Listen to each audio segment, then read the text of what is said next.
तो किरण क्लासेस वार्सलीगंज में आपका स्वागत है। मैं ओझा सर आपकी सेवा में उपस्थित हूँ।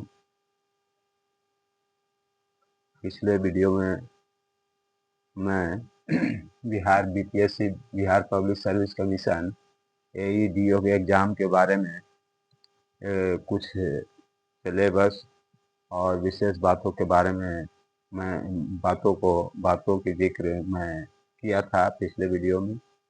आज मैं इतिहास से संबंधित कुछ प्रश्नों के इम्पोर्टेंट प्रश्न जो है और जिसको आने की काफ़ी संभावना है एडीओ परीक्षा में बीपीएससी द्वारा पूछे गए कुछ विगत परीक्षाओं में जो सवाल आए थे उसके बारे में उसको देखते हुए मैं कुछ प्रश्नों का संकलन किया हूँ जो परीक्षा की दृष्टि से एईडीओ जो परीक्षा होने जा रही है 14 अप्रैल से, उसके लिए महत्वपूर्ण क्वेश्चन है और इसको याद कर लीजिएगा।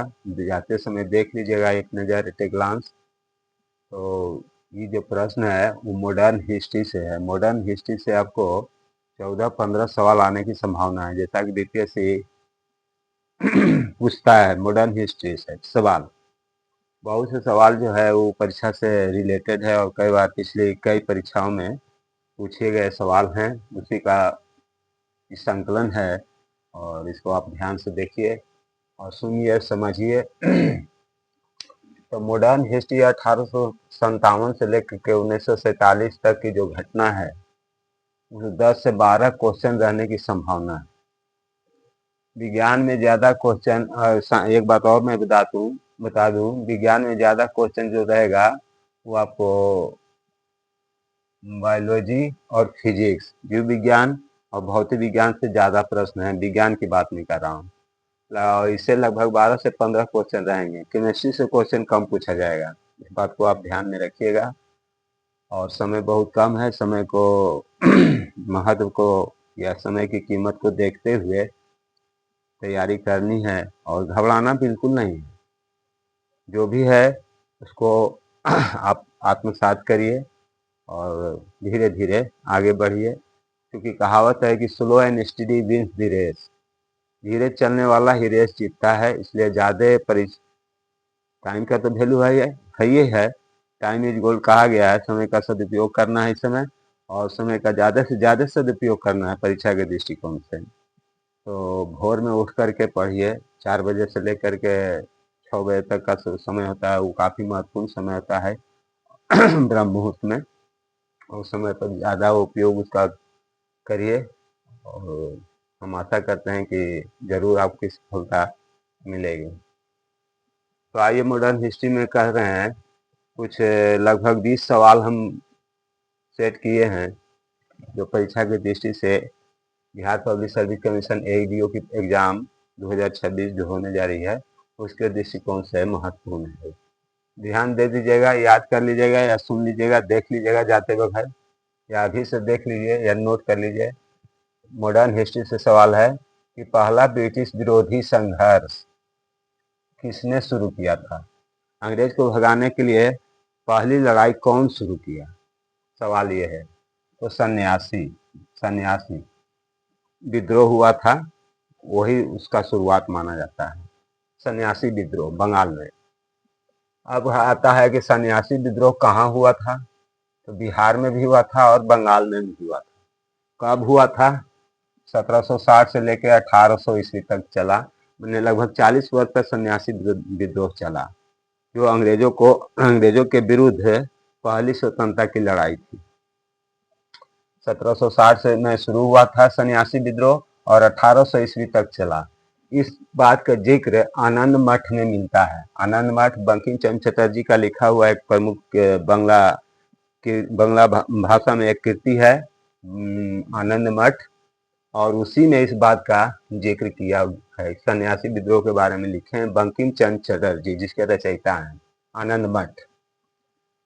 तो सन्यासी विद्रोह, तो आपका पहला क्वेश्चन है कि पहला ब्रिटिश विरोधी संघर्ष किसने शुरू किया? तो सन्यासी विद्रोह से शुरू हुआ। सन्यासी विद्रोह कहाँ शुरू हुआ? बिहार और बंगाल राज्य में शुरू हुआ। कब से कब तक हुआ? 1760 से लेकर 1800 तक ईस्वी तक चला था सन्यासी विद्रोह, जो अंग्रेजों को भगाने के लिए प्रथम स्वतंत्रता की लड़ाई थी। और इसका जिक्र कहाँ मिलता है? तो आनंद मठ में मिलता है। आनंद मठ क्या है? एक बंगला कृति है जो बंकिम चंद्र चटर्जी द्वारा लिखी गई है, ध्यान दीजिएगा। दूसरा बात है, कूका आंदोलन कहाँ हुआ था? तो पंजाब में हुआ था। तीसरा है, देव समाज के संस्थापक कौन थे? शिव नारायण अग्निहोत्री। पांचवा सवाल है, भारत भारतीयों के लिए, भारत जो है वो भारतीयों के लिए एक नारा है, एक स्लोगन है। यह नारा कौन दिया था? तो आर्य समाज ने। भारत भारतीयों के लिए एक नारा है, स्लोगन है, और इस स्लोगन को कौन दिया था? आर्य समाज ने। चंपारण विद्रोह का कारण क्या था? कारण क्या था? तो 3 कट्ठा में नील की खेती करना अनिवार्य। अंग्रेज का शासन था उस समय, तो चंपारण में किसानों को अंग्रेज सरकार कही कि आप 1 बीघा में 20 कट्ठा होता है, तो 20 कट्ठा में 3 कट्ठा आपको अनिवार्य रूप से नील की खेती करनी है। अनिवार्य रूप से नील की खेती करनी है 3 कट्ठा में, इसलिए इसको 3 कट्ठिया के नाम से भी लोग जानते हैं। तो चंपारण विद्रोह का यही कारण था। वहाँ के किसान कहे कि नहीं, हम 3 कट्ठा में नील की खेती नहीं कर सकते हैं, और इसका विरोध किया, जिसमें गांधी जी का भी पूर्ण सहयोग था, जिसको चंपारण विद्रोह के नाम से भी जानते हैं। स्वामी विवेकानंद ने विश्व धर्म सम्मेलन को कब संबोधित किया था? 1893 ईस्वी में संबोधित किए थे। और कहाँ? अमेरिका जाकर के संबोधित किए थे। रॉलेट एक्ट का उद्देश्य क्या था? ध्यान दीजिएगा। तो रॉलेट एक्ट अंग्रेज सरकार बनाई थी। उस समय भारत गुलाम था, भारत पर अंग्रेजों का राज था। तो मुकदमा चलाए बिना किसी भी व्यक्ति को नजरबंद करना, बिना मुकदमा चलाए किसी भी व्यक्ति को अंग्रेज सरकार पकड़ करके बंद कर देती थी। तो ये कौन बनाया था? रॉलेट एक्ट का उद्देश्य था, जो अंग्रेज सरकार बनाई थी। 1857 के विद्रोह का क्या कारण था? तो चर्बी भरी कारतूस का प्रयोग किया जा रहा था, और यही से मंगल पांडे जो थे वो विरोध किए, और वहीं से कि नहीं भाई, चर्बी जो है इसमें ऐसे कारतूस का उपयोग हम लड़ाई में नहीं करेंगे, ऐसी गोली का प्रयोग हम नहीं करेंगे जिसमें चर्बी भरा हुआ हो। तो यही 1857 का विद्रोह का प्रमुख कारण था। 1857 के विद्रोह का परिणाम क्या हुआ? जब विद्रोह हुआ तो उसका रिजल्ट क्या निकला? ईस्ट इंडिया कंपनी का शासन समाप्त हो गया। 1600 ईस्वी में ईस्ट इंडिया कंपनी भारत आई थी। 1600 ईस्वी में ईस्ट इंडिया कंपनी व्यापार करने के उद्देश्य से भारत में आई थी, और इसका अंत हो गया 1857 में। और 1857 के विद्रोह के बाद ईस्ट इंडिया कंपनी का जो था शासन वो समाप्त हो गया। 1857 का विद्रोह कहाँ शुरू हुआ था? तो सबसे मेरठ से शुरू हुआ था। 1857 का जो विद्रोह शुरू हुआ वो कहाँ सबसे पहले हुआ? मेरठ में। पटना सचिवालय के सामने क्रांतिकारी और सरकार के सशस्त्र बल के साथ संघर्ष की घटना कब हुई थी? ये ध्यान दीजिएगा। 7 वो जो बिहारी या 11 वो मारे गए थे, जिनका आज भी बनाया हुआ है सचिवालय के सामने, तो डेट था 11 अगस्त 1942। उसके बाद सुभाष चंद्र बोस को नेताजी की उपाधि कौन दिया था? सुभाष चंद्र बोस को नेताजी के नाम से भी हम लोग जानते हैं, नेताजी के नाम से भी जानते हैं। तो यह उपाधि कौन दिया था? Adolf Hitler. हिटलर ये उपाधि दिए थे सुभाष चंद्र बोस को, नेताजी के नाम से पुकारे थे, और तब से इनका नाम प्रचलित हो गया, नेताजी सुभाष चंद्र बोस। नेताजी सुभाष चंद्र बोस। तो नेताजी का संबोधन उपाधि एडोल्फ हिटलर ने दिया था। भारत का बिस्मार्क किसे कहा जाता है? ध्यान दीजिएगा, इंपॉर्टेंट क्वेश्चन है। सरदार वल्लभ भाई पटेल को कहा जाता है भारत का बिस्मार्क, जो जर्मनी का शासक था बिस्मार्क पहले। इंकलाब जिंदाबाद का हिंदी रूपांतरण क्या है? क्रांति अमर हो। क्रांति अमर हो। शुद्धि आंदोलन के प्रवर्तक कौन थे? स्वामी दयानंद सरस्वती। स्वामी दयानंद सरस्वती आर्य समाज से संबंधित थे, और शुद्धि आंदोलन ही चलाए थे। भारत रत्न प्राप्त करने वाला पहला नॉन इंडियन, गैर भारतीय आदमी कौन था? तो खान अब्दुल गफ्फार खान को मिला, जो पाकिस्तान के रहने वाले थे। उनको भारत रत्न दिया गया था। उसके बाद है तत्वबोधी समाज के संस्थापक कौन थे? तो देवेंद्रनाथ ठाकुर। देवेंद्रनाथ ठाकुर रविन्द्रनाथ टैगोर के पिता थे। शोधक समाज की स्थापना किसने की थी? ज्योतिबा फूले ने। भारत की स्वतंत्रता के समय इंग्लैंड के प्रधानमंत्री कौन थे? क्लीमेंट एटली। जब भारत स्वतंत्र हुआ 1947 में, तो उस समय इंग्लैंड के राजा कौन थे, प्रधानमंत्री कौन था वहां का? तो क्लीमेंट एटली। और उन्हीं के शासनकाल में भारत स्वतंत्र हुआ था 1947 में, तो याद ही होगा।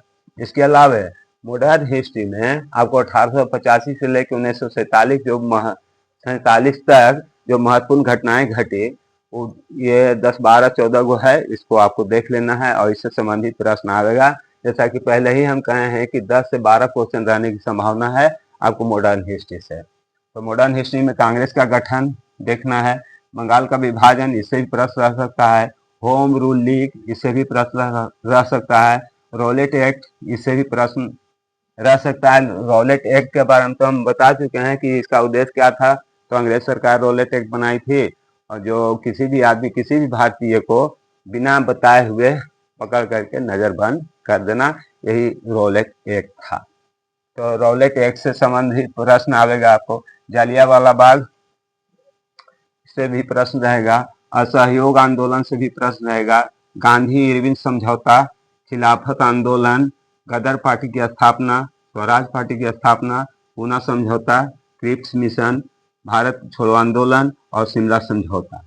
ये 14 सवाल हैं, 14 को घटना जो घटी, इससे संबंधित प्रश्न आपको एडीओ में परीक्षा में, बिहार पब्लिक सर्विस कमीशन की परीक्षा में रह सकता है और आने की संभावना है। आज के वीडियो में बस इतना ही। That's all. अगले वीडियो में देखिए बिहार का बजट।